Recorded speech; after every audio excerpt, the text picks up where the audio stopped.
¿Qué tal? En este video les mostraré el modo de utilizar el Trimble Installation Manager en forma offline para ya sea activar, instalar o actualizar cualquier equipo Trimble. En este caso vamos a utilizar el módulo acá de Trimble Installation Manager Offline Download y vamos a bajar un ejemplo cualquiera, en este caso el de un receptor, un R12. Bien, le damos siguiente. Acá colocamos el número de serie del receptor.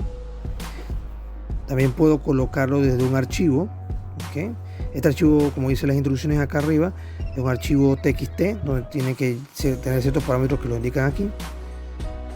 Bien, ya colocamos acá el número de serie. Una vez colocado el número de serie del receptor que deseamos bajar el Trimble Installation Manager Offline, le damos a agregar y se habilita el botón de siguiente. ¿Okay? Puedo agregar varios receptores, no solo uno, puedo agregar varios. Una vez ya hecho esto, le digo siguiente.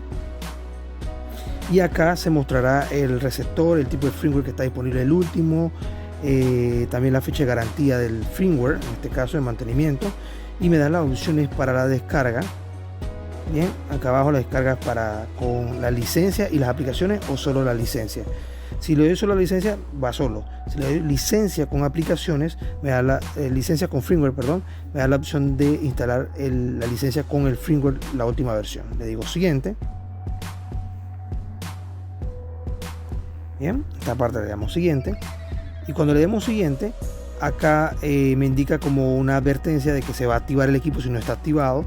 Le digo crear si quiero continuar y le digo start over si quiero regresar o preview para revisar los ajustes que tengo. Le digo start over y aquí se prepara el archivo para su descarga.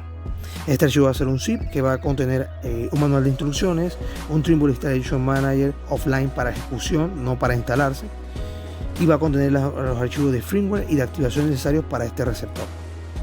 ¿Okay? Tanto opciones que se quieren actualizar, mayor constelación, etcétera, etcétera, etcétera. Bien, le damos descargar y lo que vamos a tener es este archivo zip, como les había comentado, el Trimble Installation Manager que se ejecuta, no es instalable, es un ejecutable automático, y los componentes que necesita para la instalación. Este manual de instrucciones, dejaré en la descripción la traducción de este manual, es el mismo que aplica para ya sea Trimble Access o la actualización de los receptores. Bien, esto es un video bastante breve, espero que les sea de utilidad y cualquier consulta a la orden. Si necesita que haga un video con respecto a la instalación de firmware en el equipo, también lo puedo hacer. Saludos y gracias por vernos.